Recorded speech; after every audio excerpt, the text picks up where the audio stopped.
Ja, hallo und herzlich willkommen zu meinem Märklin Skarn Khan Digitalprojekt Rockrail Demonstrationstutorial. Was ich machen möchte, ist euch vorzustellen, wie man eine kleine Demonstrationsanlage aufstellen und konfigurieren kann. Beginnend hier mit Skarn ein wenig zu planen, was man sprichwörtlich auf den Tisch stellen möchte. Dann mithilfe von Khan Digitalprojekt und Märklin das auch tatsächlich auf den Tisch zu stellen und das Ganze dann mit Rockrail automatisch zu steuern.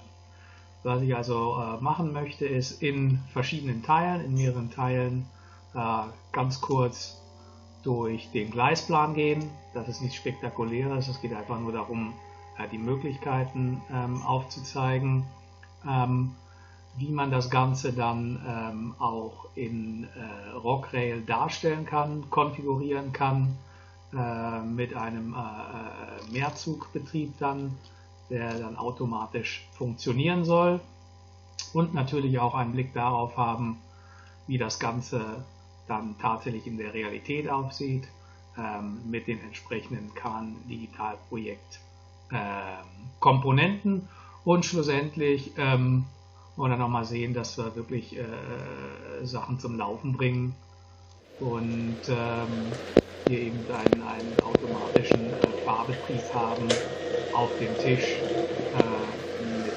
Seitensteuerung, mit Signalsteuerung,